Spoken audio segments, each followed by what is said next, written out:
Good evening and welcome to tonight's special assignment. My name is Ashraf Garda.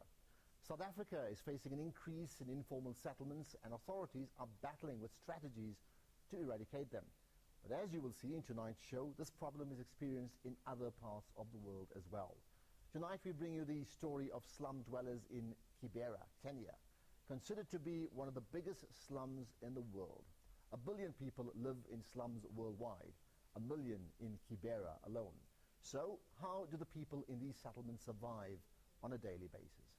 This story is produced by Iron News.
This is Jane Auma's 8th child, born in a slum called Kibera in the heart of the Kenyan capital, Nairobi.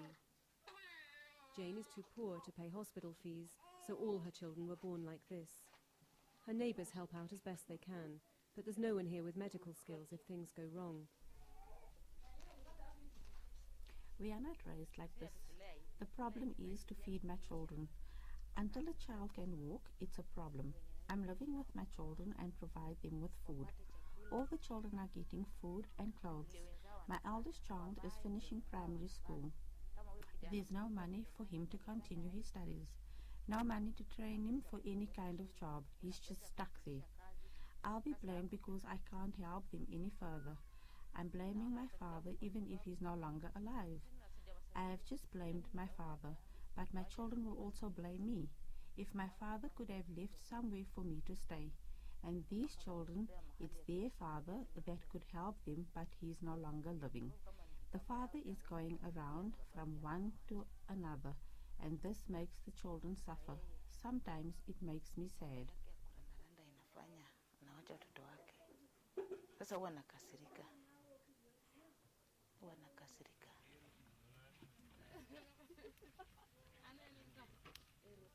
Some days, Jane gets work at an illegal alcohol brewery, where she's paid little more than $1 a day. Her husband sometimes leaves a little money, but for the most part it's down to her to keep her family alive. Carol Warimu fares no better. She has 3 young children, no husband and no permanent job.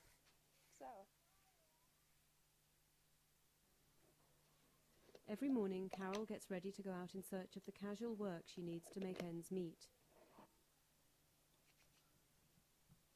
It's a hand-to-mouth life. If she manages to find work, she can buy food. If not, she and her children will go to bed hungry. School books, sweets or clothing are luxuries, not essentials in this household. And I hope you understand the problems of a single mother. She's the one to meet all the needs for her children, for herself. The problems of a yellow, you see. She's the one to meet all the needs for herself and for her kids. You see, so we do find a lot of challenges in life, difficulties, problems, and we still survive. Every day you wake up, working hard in the field. African woman, I sing for you today.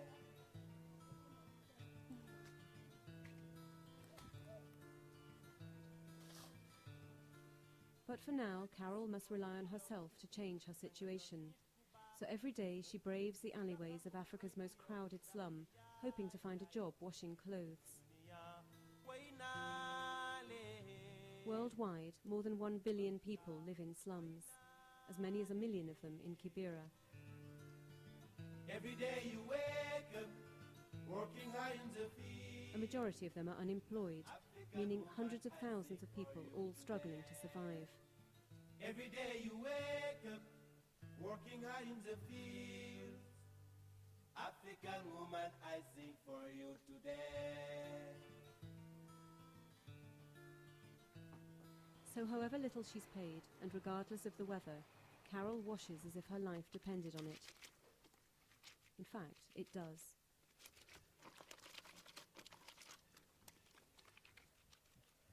Like many women born to poor families, Carol has only a basic education to fall back on, and in a country where university graduates work as street vendors, she must take whatever work she can get.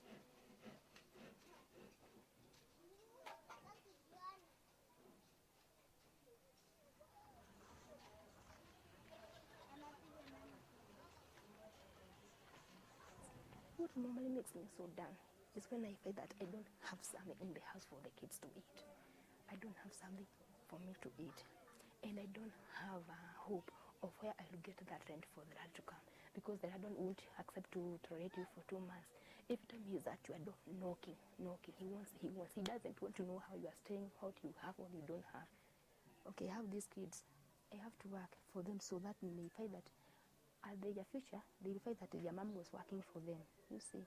And that's why I told you that if we find some unemployment we can do so that we may educate these children, so that they may grow up being people who are blind, people who are learned, people who are educated, people who can stand for themselves, you see. So I can say that my future is most focused on my kids. In a moment, many male slum dwellers are drawn to crime as a way out of poverty.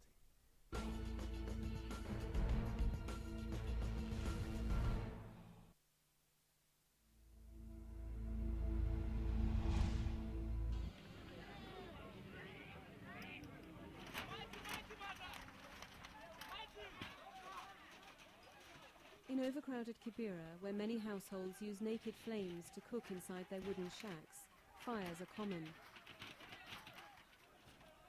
And given the lack of access, they're difficult to put out.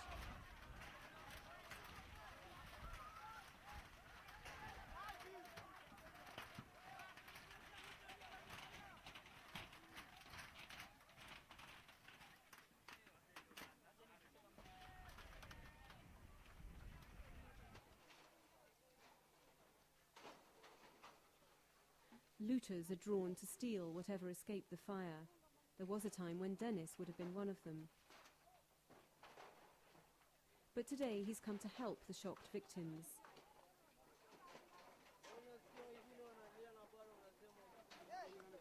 Dennis is looking for a change. He wants to turn his back on crime and start afresh.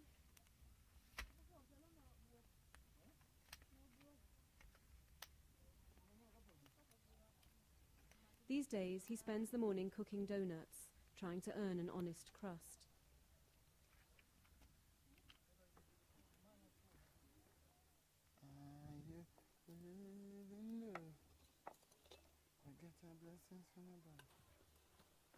He never felt comfortable with the life of a criminal, he says, and the memories of his former life have left their scars. We used to force with robberies, or even when we rape someone. You must think maybe it's your father or mother. If you really compare yourself to others, they start looking like my sister, my brother, or one of my friends or other relatives. So we feel like we're not doing the right thing, but sometimes even if you're comparing yourself to others, you can't tell your partner what to do while you were in the action. Maybe you beat up somebody or you rape somebody because you've seen a young woman who is beautiful.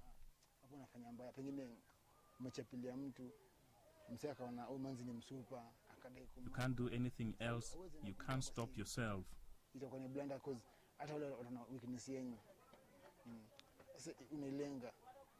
It hurts, but when I start thinking about it, I just try my best to stop thinking. Lazima uzifikiria na unaifeel inabidi change.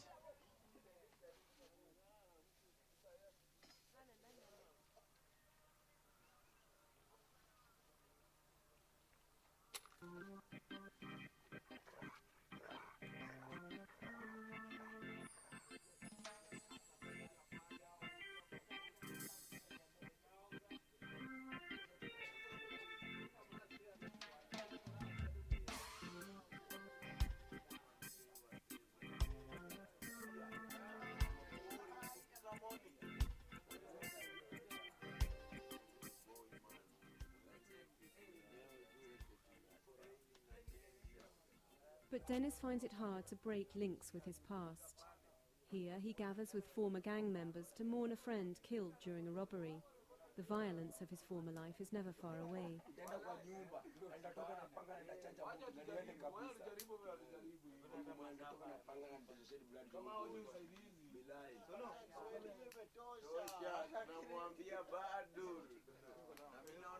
Ule boy wa kwanza kena.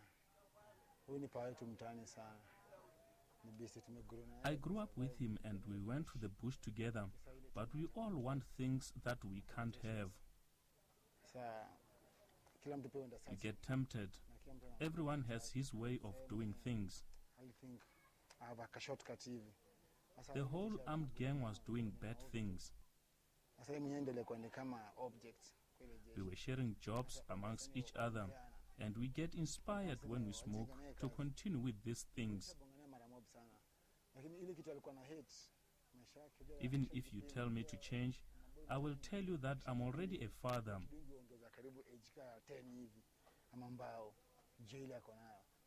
I don't like to be called a boy anymore.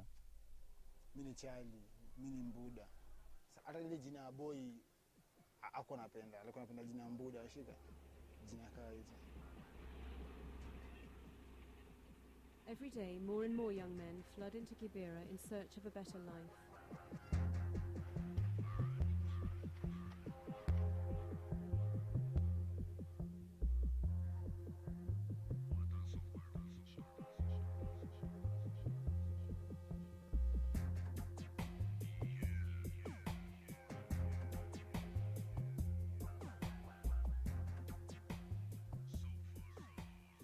For a man committed to a new life, Dennis is still prone to the temptation of an easy buck.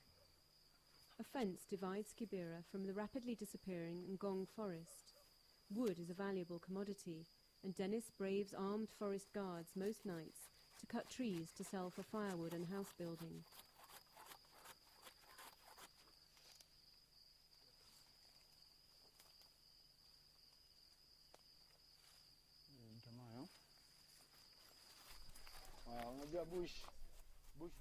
I have chosen to go to the bush to cut trees, but once you are caught, you are in trouble.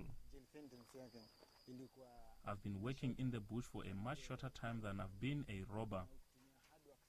When you work long enough in the bush, you can have a much better life than when you rob. Somebody that is a builder will work the whole day and will only earn $1 for the day. In the bush, when you get 2 branches, you get $2, and within 4 hours, you will finish that job instead of building the whole day.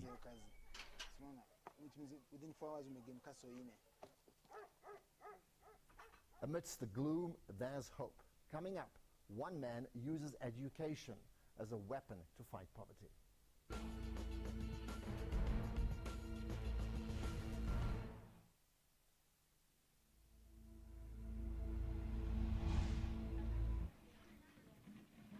Abdul Qasim is another man who believes in the importance of education.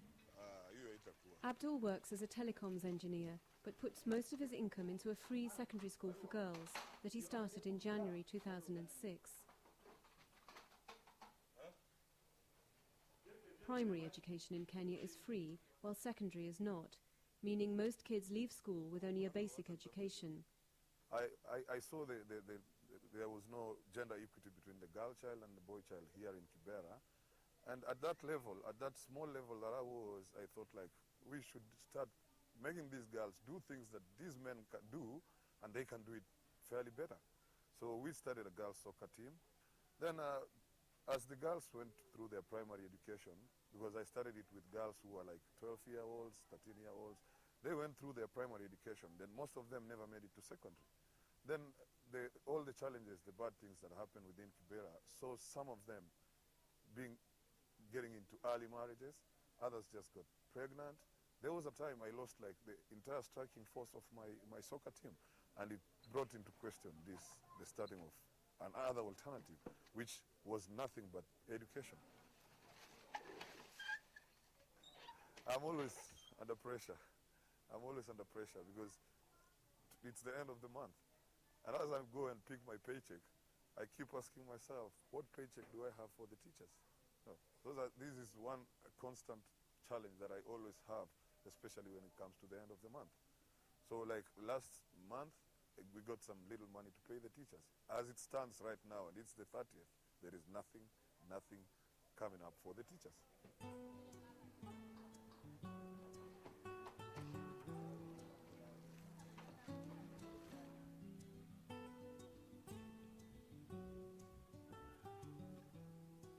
17-year-old Christina is just one of 48 pupils at Abdul's school, but her story is typical.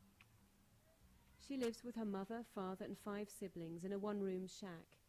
Her parents' relationship is fraught, and Christina is often left alone in charge of the house. When she finished primary school, her father refused to send her to secondary school. Educating girls, he told her, is a waste of money.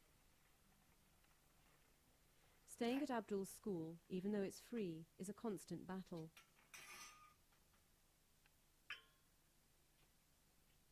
My dad wants everybody to just drop out of school. He complains that you don't have money, he's sick, I don't know why he don't want us to learn. Like me, he wants me to go and look for a job to feed my brothers, and I'm too small to go and just earning money now.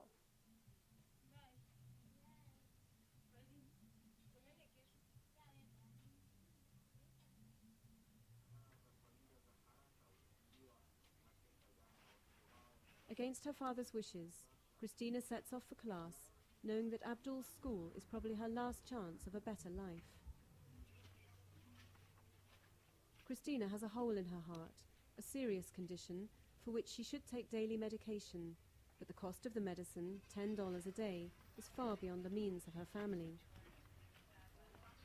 School, a job, and then a salary might just save her life.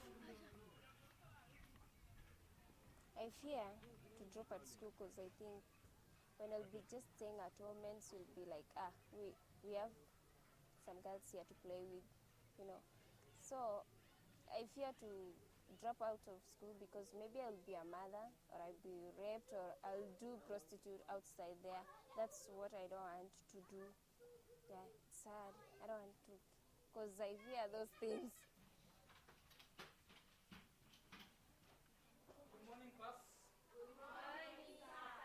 The teachers at Abdul's school are all unqualified volunteers, so the school is some way from academic excellence. But that's not the point.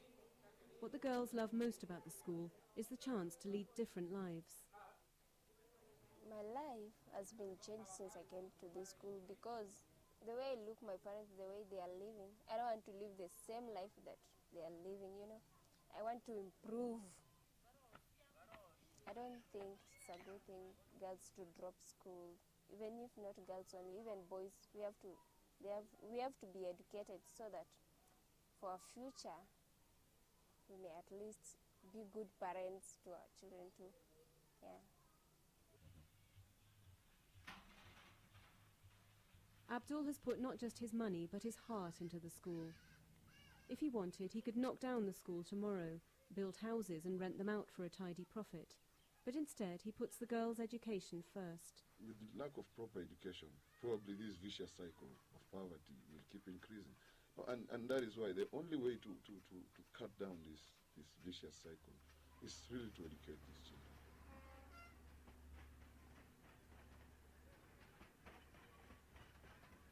Education is only replacing an empty mind with an open mind. Just need to make their minds open and show them that there are so many alternatives out there. There are so many opportunities out there. There are so many better ways of doing things out there.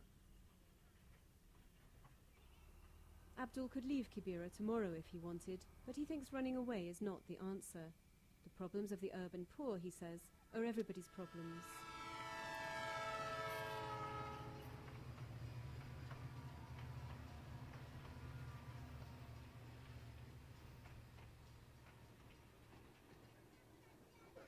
I don't see a reason why people should be living the way they're living in Kibera. And not only in Kibera, but in any other slums. There is no reason, there is no justification. If there was an equitable distribution of resources all over the world, chances are there would be a more peaceful world. Because this inequality is mostly what brings around hatred. That's, as I was speaking about Kibera, if this issue cannot really be handled, at some time, this problem is going to come knocking at people's door. And those who think that it's not their problem, they might be surprised one day when the problem comes knocking on their doors.